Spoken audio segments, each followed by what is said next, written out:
Welcome back. Now, government's new draft rules for foreign telecom operators have caused quite a stir. The new proposed model will allow empowerment requirements to be met via equity equivalent programs as opposed to direct ownership transfers, a move that may pave the way for Elon Musk's Starlink to operate in the country, while India has rejected the service due to security concerns. And closer to home, to name a few, Namibia, Senegal, Cameroon and the DRC have rejected it due to licensing hurdles, among other reasons. Arthur Goldstuck, CEO of World Wide Worx, joins us with his take on the proposed changes and what it may mean for the ICT sector at large. Arthur, thanks so much for your time this afternoon. Now, there's been, different views on Minister Malati's proposed policy directive around transformation in the ICT sector. The last time I checked,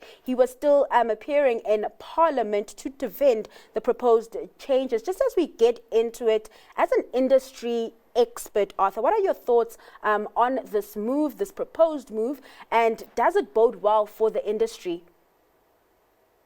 It's a move that's well overdue, in fact, because for 20 years we've had a situation where the large multinational corporations coming into South Africa, like Microsoft, Amazon, Google, and the like, are able to invest in this country, not only putting down infrastructure, but also in skills training and the like, because of the allowance for equity equivalent investment. In other words, investing in the country as opposed to giving away a share of the business in order to comply with broad-based BEE requirements.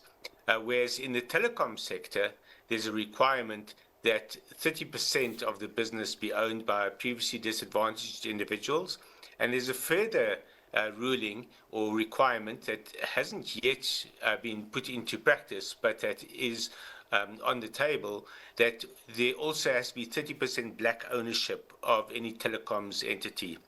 The result of that is that we've had the telecom sector held back in terms of filling the gaps that the big providers don't provide. So, for example, the likes of mobile networks, MTN, Vodacom, Cell C and Telkom, provide mobile broadband coverage across large parts of the country, but they don't reach the really rural areas and very inhospitable areas like mountainous areas, for example.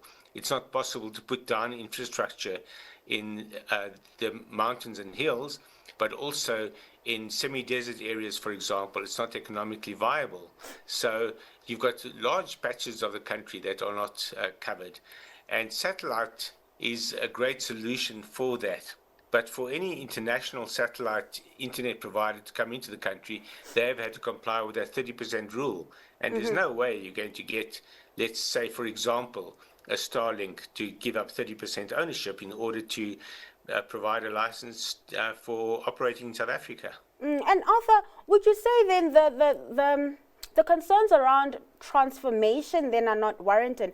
I mean, I was reading a report earlier today around how the ICT sector is one of the most unequal sectors in terms of ownership in the country.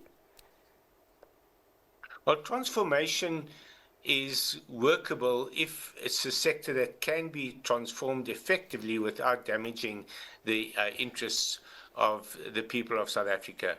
And in many cases, transformation is just a cover for tenderpreneurs to gain all the available tenders and not have to provide very often the services that they're expected to provide.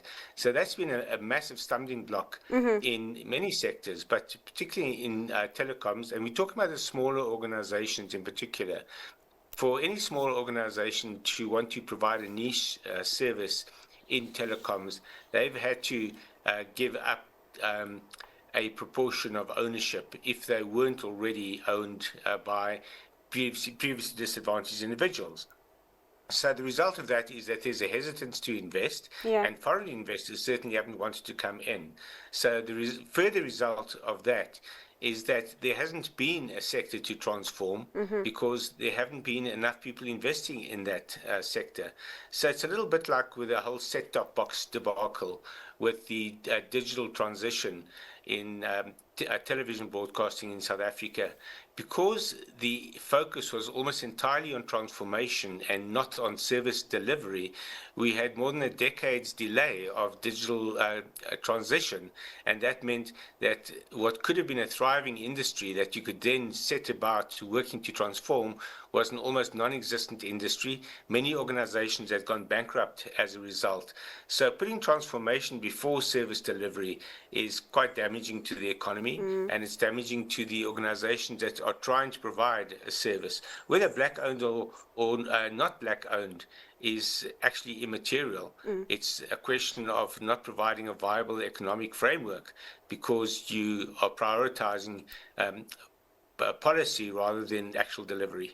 Now, many are saying that this is being done to pave the way for Starlink to enter the South African market. What do you make of the timing of it all, Arthur, considering that, you know, it's hot on the heels of the meeting between President Ramaphosa and Trump?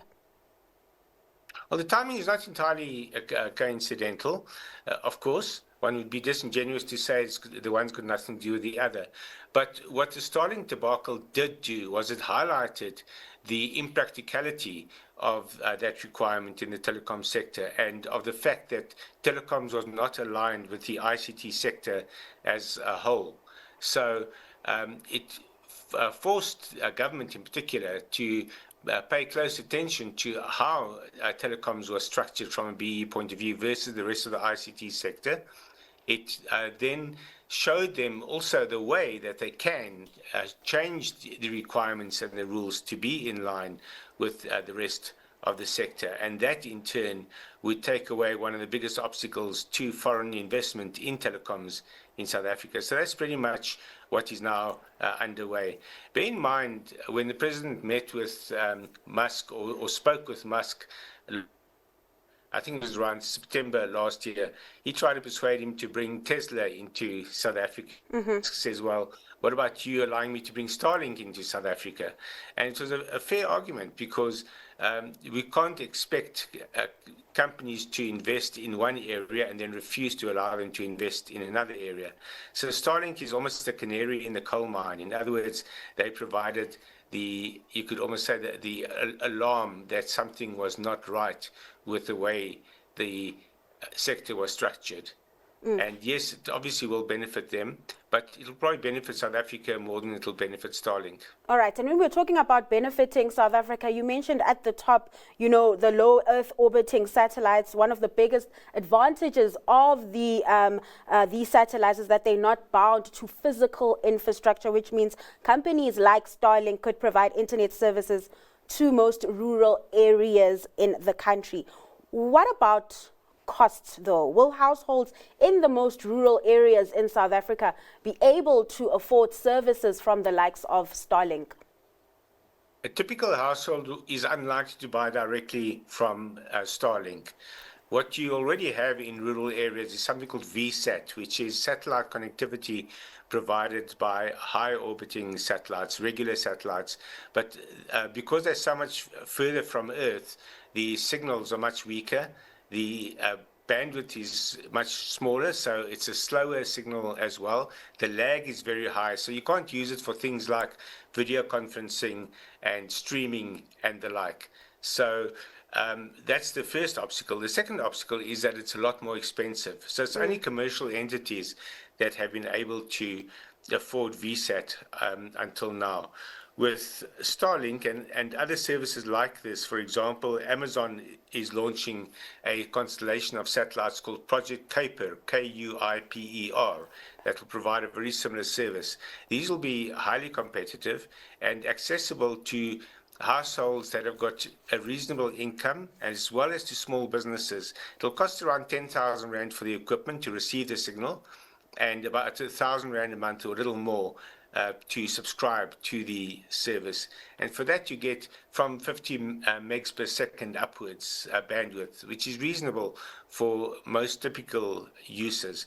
So what I've been saying is that if the Starlink license allows it, you could have entrepreneurs in rural areas signing up to Starlink and then providing a mobile hotspot or a fixed mobile wireless connection for anyone in the area to connect to their link to Starlink. So in other words, they are reselling the Starlink connectivity to people in the local area at a much lower cost. So they'll slice up their bandwidth and provide it to a batch of people in their area or in their community. And in that way, ordinary individuals will be able to afford access to satellite connectivity.